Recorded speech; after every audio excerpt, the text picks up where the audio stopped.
He climbed the stairs in silence, holding a bouquet of red roses. He wanted to surprise her, that was all. But when he got close to the bedroom door, left slightly open, he stopped. "Mom, look at the size of this diamond. I mean, I deserve nothing less, right? I'm finally getting the life I always wanted. The jewelry, the trips, the beach house. And if he lost everything tomorrow, honey? Please, I would never marry a broke man." On the other side of the door, his smile disappeared, while they laughed. In that instant, he decided something nobody, not even his own mother, was going to understand right away. He was going to walk away from everything he had. The money, the name, the penthouse with the skyline view. He was going to disappear, to find out once and for all if anyone in this world could actually love him. But he had no idea what life was about to show him. Ethan Cole set the roses down against the hallway wall. He didn't knock. He didn't say a word. He walked back down the stairs as quietly as he'd come up, and left the building without Vanessa ever knowing he'd heard every word. He didn't sleep that night. He sat on his balcony, staring at the city lights, wondering how long his life had been an act, how many people were around him because of him, and how many because of what he represented. The next morning, he went to see the only person who'd never lied to him. His mother, Margaret, met him in the kitchen of the house he grew up in, before the money, before everything changed. "You look terrible. Did something happen with Vanessa?" He sat across from her. For the first time in years, he didn't choose his words carefully. "I heard what she really thinks of me, Mum. I'm nothing to her, just a bank account with a face." Margaret didn't say anything at first. She just put her hand over his.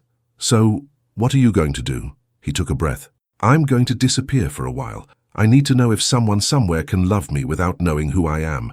No name, no money." She looked at him for a long moment. Any other mother would have called it a rich man's tantrum, a bored man's fantasy. But she knew her son.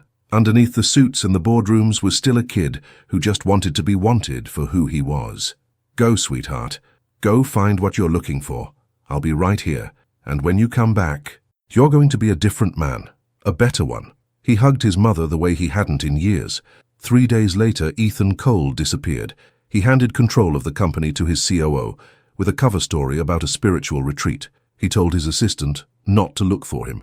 Then he walked away with a backpack, some second-hand clothes, and just enough cash to survive without ever touching a card with his name on it. He got on a bus heading north with no real destination, until he stepped off in a small town called Millbrook, Connecticut.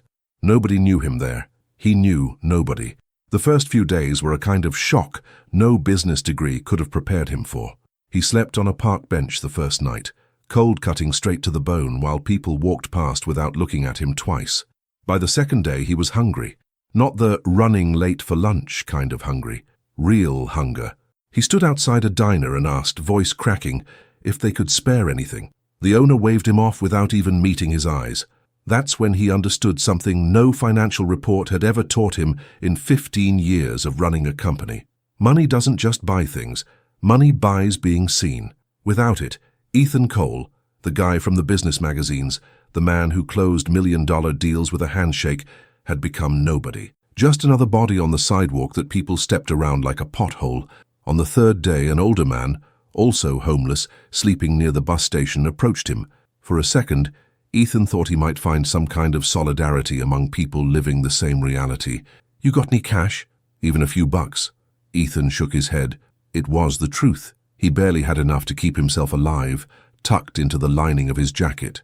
The man looked at him like he didn't believe it, muttered something under his breath and walked off. Even out here, among the forgotten, there was no automatic brotherhood. Everyone was fighting their own war, and somehow that made it hurt worse. That night, looking for somewhere to get out of the cold, he heard laughter from a group of guys leaving a bar. One of them, for no reason at all, threw an empty can that hit him in the shoulder. "Move it. You smell." Ethan didn't say anything. He couldn't. Any flash of the authority he was used to would have just made it worse. It was the first time in his adult life he felt real fear. Not the boardroom kind, the physical kind, the fear that someone could hurt him and nobody would care. On the fourth day, something changed. A stray dog, skinny with a reddish-brown coat, started following him. At first, Ethan tried to shoo him off. He barely had enough for himself, but the dog wouldn't leave.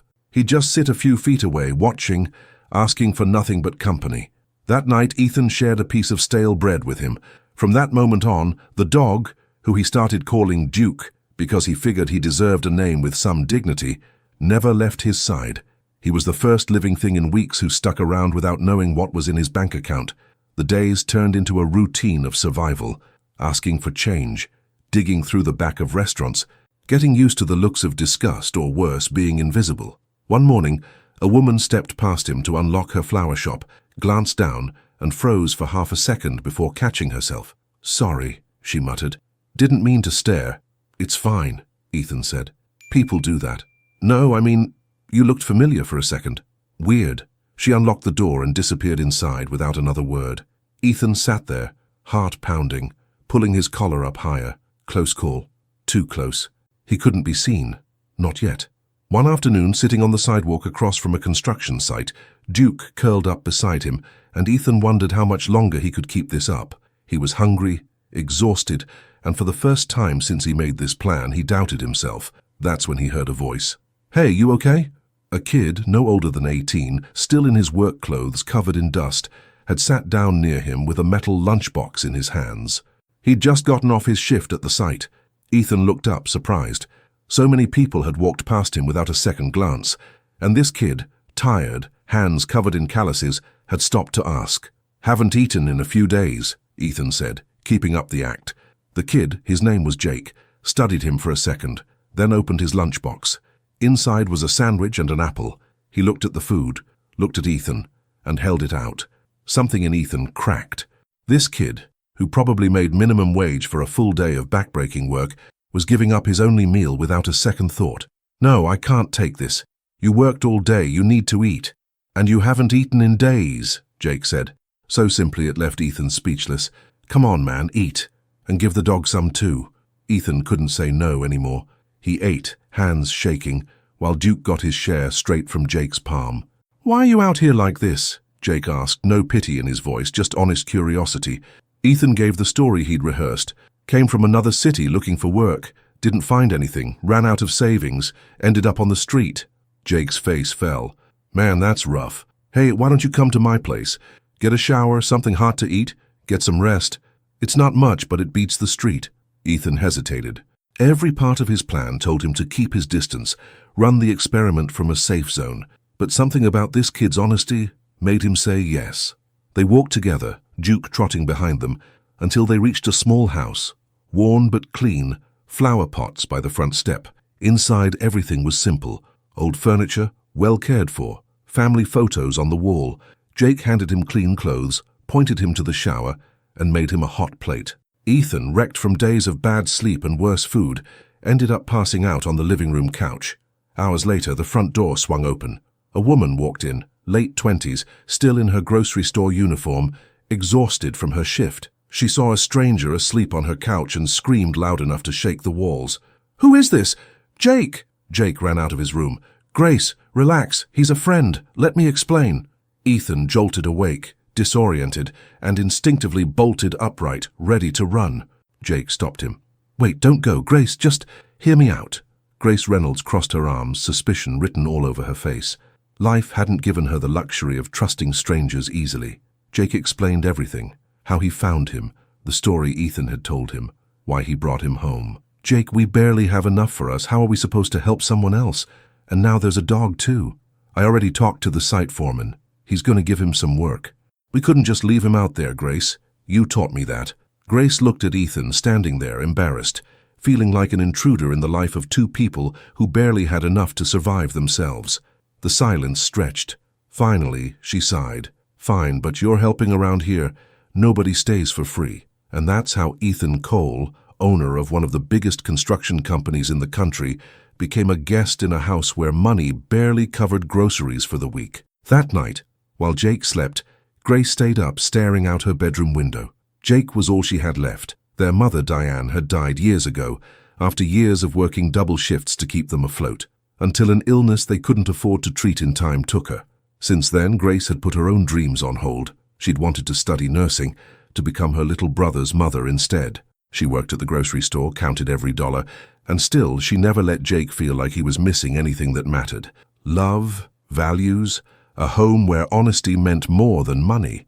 Trusting a stranger was a risk to the only thing she had left. But something about the way this man talked, so different from everyone in Millbrook, though she couldn't place why yet, made her think maybe, just maybe, Jake had made the right call. The first few weeks were a lesson in humility Ethan never imagined he'd need. Up before sunrise, hauling cement bags until his hands bled inside his work gloves, getting laughed at by the other guys on site who couldn't believe how bad he was at things they could do with their eyes closed. One afternoon, after dropping an entire wheelbarrow of sand for the second time, the foreman lit into him in front of everyone. "What's your deal, old man? You ever held a shovel before?" Ethan swallowed his pride. He couldn't exactly mention he owned a company that built buildings 10 times the size of this one. He just put his head down and kept working.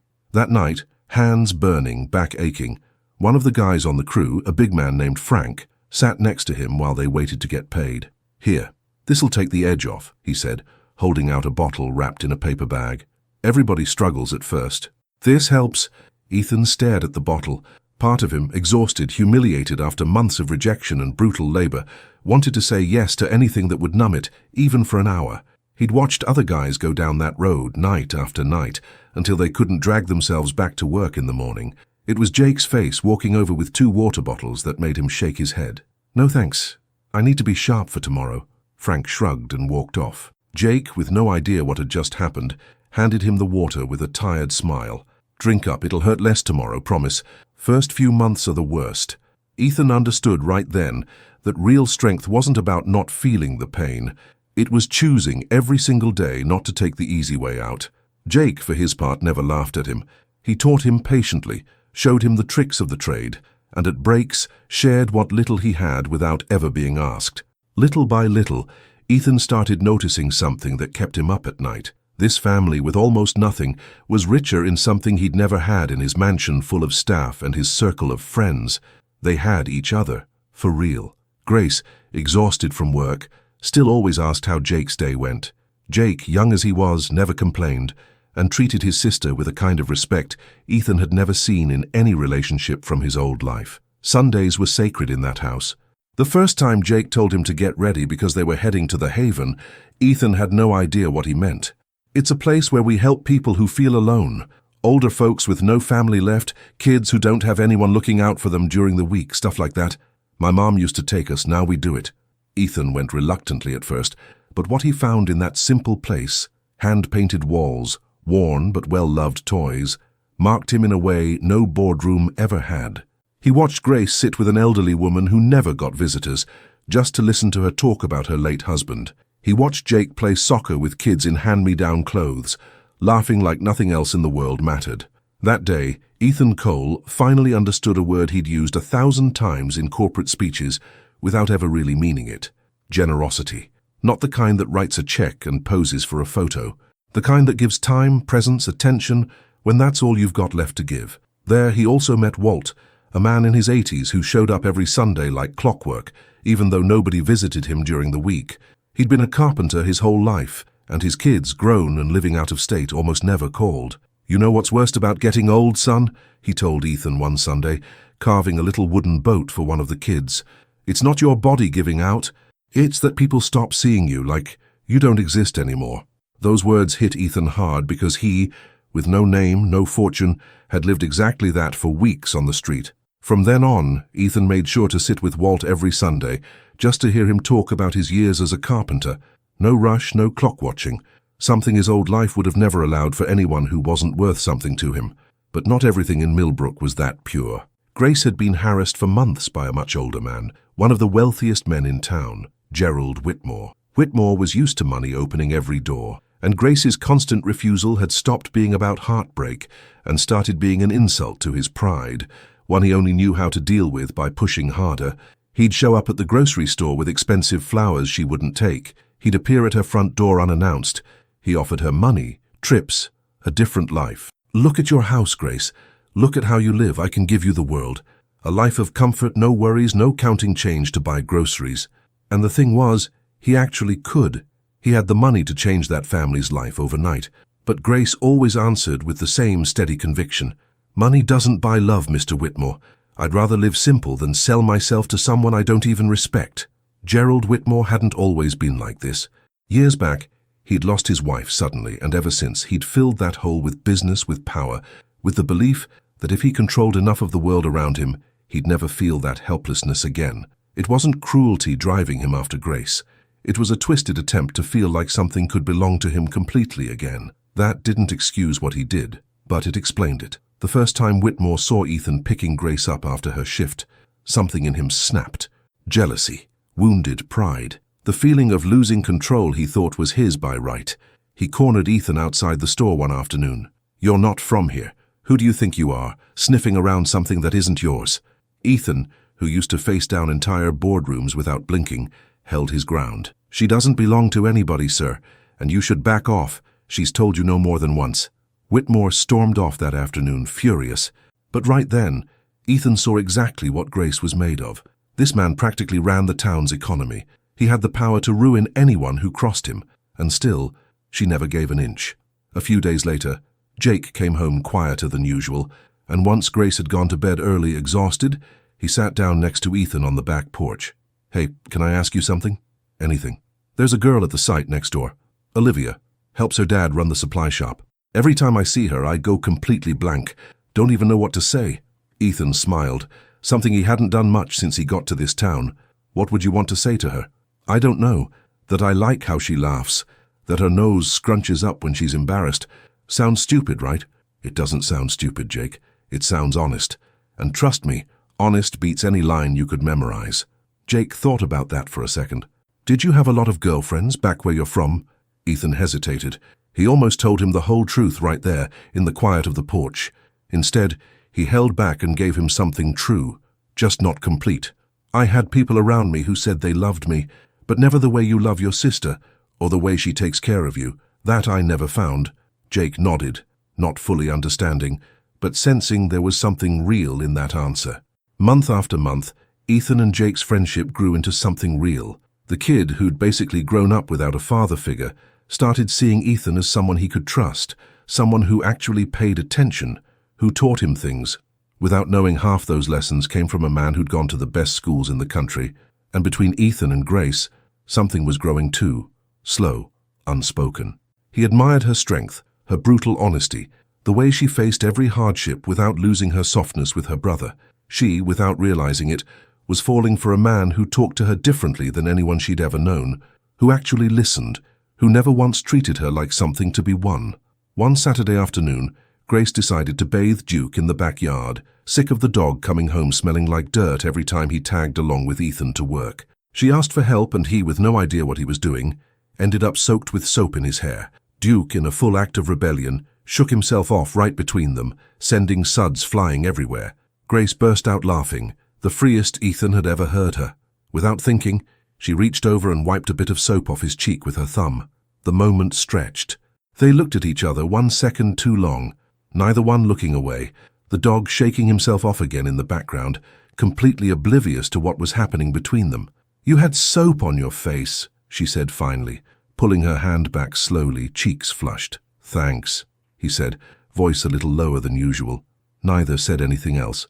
But that night, they both lay awake, thinking about that 1 second too long. A few nights later, over dinner while Jake was out with friends from the site, Grace broke the silence with a question Ethan had been dreading for weeks.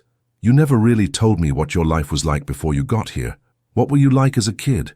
He looked down at his plate, trying to find the line between not lying outright and not telling the whole truth. "Lost my dad young. Ever since, it was just me and my mom.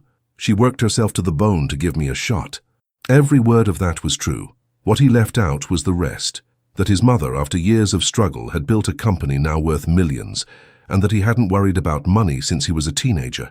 "You can tell you love her a lot," Grace said, smiling softly. "Your whole face changes when you talk about her."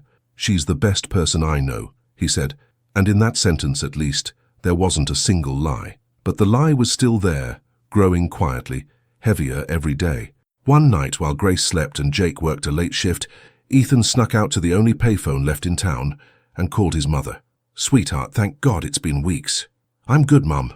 Better than good." He told her everything. The family, Jake, and voice cracking he told her about Grace. Margaret listened in silence, and at the end said something that hit Ethan straight in the chest. "I'm so happy you found what you were looking for, honey. But tell me something. Don't you think it's time she knew the truth? That lie has gone on long enough. The longer you wait, the more it's going to hurt when she finds out on her own. Ethan hung up that night with his mother's warning stuck in his head. The next day he worked up the nerve to do it. He waited for Jake to leave, sat across from Grace at the kitchen table, and started. "Grace, I need to tell you something. Something I should have told you from the start." She looked at him, giving him that full attention only she gave, and something in his tone made her set her coffee cup down slowly, like she already sensed this was going to matter. "You're scaring me. What's going on? I'm not who—" The door slammed open. Jake burst in, panicked, face pale. "Grace, a guy got hurt at the site. Bad. We need help now." The moment shattered. Grace ran out after her brother toward the construction site, and Ethan was left standing there, the confession stuck in his throat, suddenly terrified of losing her if he said it at the wrong time. He decided to wait a little longer, just a little longer, he told himself, until the perfect moment came. But fate didn't wait for him. Back in the city, Vanessa Sterling hadn't stopped looking for him. Texts kept coming to the burner phone Ethan kept for emergencies, the one he only checked once in a while, hidden from the Reynolds family. "Ethan, where are you? I need you. Please come back." He never answered with any hope. Always the same, firm answer. There was nothing left to come back to. It was over. Gerald Whitmore, meanwhile, hadn't forgotten the face of the man who'd stood up to him. Something about it nagged at him. One night, flipping through a business magazine in his office, he stopped cold. There he was, same face, under the name Ethan Cole, CEO, engaged to renowned model Vanessa Sterling. Whitmore smiled, cold and satisfied. He'd found his weapon. He dug up a contact for Vanessa's agency and got through to her directly. "Miss Sterling, I think there's something you'll want to know about your fiancé." Vanessa flew to Millbrook with Whitmore, both driven by different reasons, united by the same goal: expose the truth. They showed up at the Reynolds house one evening, right as Ethan, Jake, and Grace were finishing dinner. Vanessa walked in without knocking, with the confidence of someone used to doors opening for her. "Ethan, were you seriously going to keep playing poor while I waited for you back home?" Grace and Jake froze, completely lost. "What is she talking about?" Jake asked, staring at Ethan, confusion quickly curdling into something worse. Whitmore, smug, delivered the final blow. "This man owns one of the biggest construction companies in the country, kid. Ethan Cole was engaged to this woman until a few months ago. And you two? You were just his little experiment."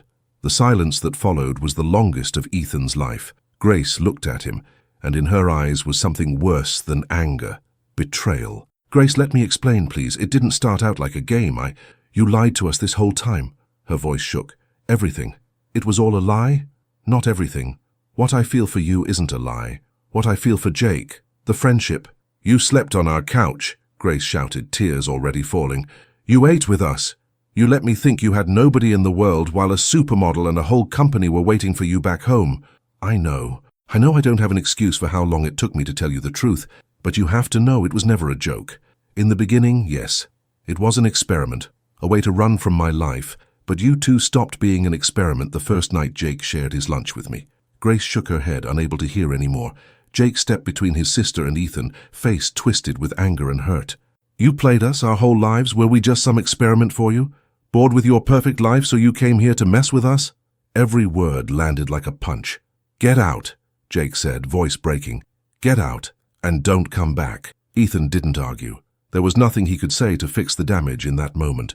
He grabbed his few things, called for Duke, and walked out of the house that had, without him even realizing it, become his real home. That night, he slept on a park bench again, heart in pieces, but this time not from hunger or cold. Vanessa caught up with him outside, insisting they head back to the city together, that he forget this insanity. "Vanessa, there's nothing left between us. I sent you a message before I left, ending things. Did you forget?" She went quiet for a second. She remembered.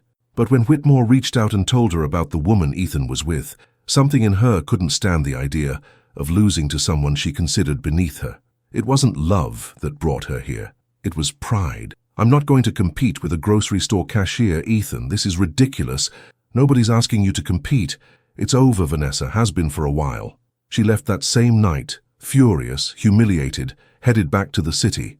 Whitmore, for his part, saw an opportunity in the chaos. With Ethan out of the picture and Grace devastated, he decided to try one more time. He showed up at the Reynolds house a few days later, ring in hand. "Grace, marry me. I can give you security, a life without worry, a future for your brother. She, eyes still swollen from crying, but with the same dignity as always, said no. No, Gerald, I've told you 1,000 times, and this doesn't change anything. The rejection, on top of everything else, was the last straw. Whitmore's patience snapped. Fine, have it your way. But remember this, your house is drowning in debt, Grace, and I can buy every bit of it. You two are going to end up living under a bridge, and when that happens, I'll be the only one offering you a way out. He left Grace and Jake in stunned silence. They knew it wasn't an empty threat. Whitmore had the money to back it up. What neither of them knew was that Ethan, even after being thrown out of their lives, had never stopped watching over them. Before leaving town, he'd secretly hired someone he trusted completely, a former employee named Marcus, with clear instructions: keep an eye on the Reynolds family, and call him the second something went wrong. When Marcus told him about Whitmore's threat, Ethan drove back to Millbrook that same night without telling anyone, and went straight to find him. He caught him leaving his office, getting into his truck. "Whitmore, we need to talk." Whitmore turned, recognized him, and smiled with contempt. "Well, look who's back, the man of lies. Come to beg for her. Waste of time. She's never going to be yours. And now, thanks to you, she won't even have a house. I'm here to tell you to stay away from Grace and her brother. For good." Whitmore let out a dry laugh. "And who do you think you are, giving me orders?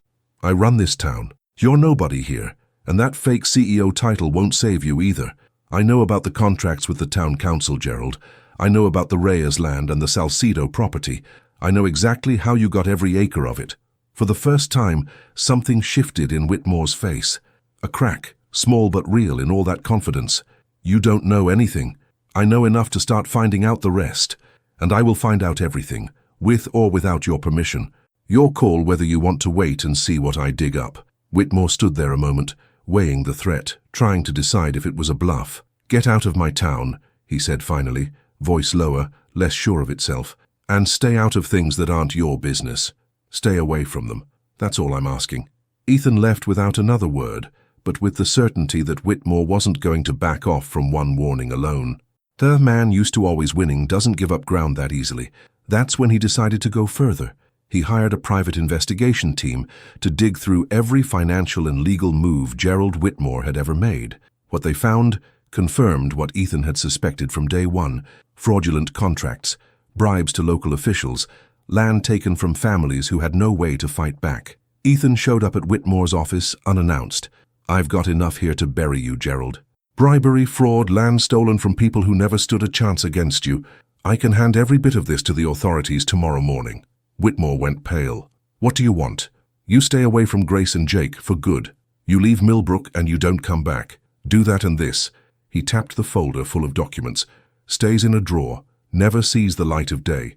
Don't, and you'll be in a cell before the month's out. Cornered with no way out." Whitmore agreed. Days later, he sold off his holdings in town and vanished without a trace. Running from the exposure he knew Ethan wouldn't hesitate to release if he ever came near that family again. With Whitmore gone, Ethan started moving money in ways nobody could trace back to him. Through an anonymous foundation, he paid off the Reynolds house debt in full. A letter, supposedly from a state education assistance program, gave Jake a full scholarship for the trade program he'd always wanted without having to quit his job. And the Haven, the place that had changed Ethan in a way nothing in his old life ever had, started receiving steady anonymous donations, letting it expand, hire more staff, and reach more families. Grace, relieved that Whitmore's threat was gone, but with no idea where the sudden help was coming from, was still carrying the weight of Ethan's betrayal. She missed him, and she hated that she missed him. Weeks passed. One afternoon, eating lunch alone in the town square on her break, something caught her attention.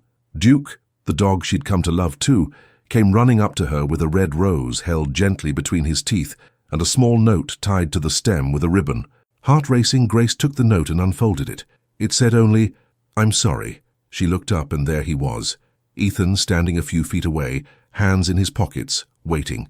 "What are you doing here?" she asked, voice caught somewhere between anger and something she didn't want to admit she still felt. He walked over slowly. "I came to tell you the whole truth. No more lies, even if it means you send me away again." He sat across from her and told her everything, who he really was, why he'd decided to disappear, what he'd overheard behind that door, the day he decided to walk away from his life. I regret lying to you, Grace. Every single day I regretted it more. But if I hadn't lied, I never would have met you and Jake. And somehow that lie turned into the only real thing I've ever had. She listened in silence. Eyes full of tears she refused to let fall. My whole life, I was surrounded by people who only saw a bank account. I thought that was just how the world worked. But you two showed me that was the real lie. That life isn't about money, it's about love, respect, the kind of kindness you gave a stranger without asking for anything back. He asked her, humbly, for a chance to be with her, to show her who he really was. No more masks. Grace sat with it for a long moment. The money for the house, Jake's scholarship, that was you too, wasn't it? Ethan nodded, done hiding anything. I was never going to abandon you. I love you both, even if I had to do it from a distance without you knowing. That was it. That's what got her. Not the apology, but the fact that he'd kept protecting them even after they threw him out, without asking for anything back. Not even forgiveness. Okay, she said finally, a small, honest smile breaking through. But this time, no secrets.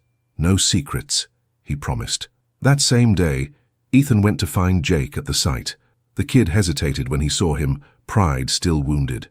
But when Ethan explained everything, with the same honesty he'd given Grace, something in Jake's eyes shifted. The scholarship was you. Yeah. Why? You'd already left us.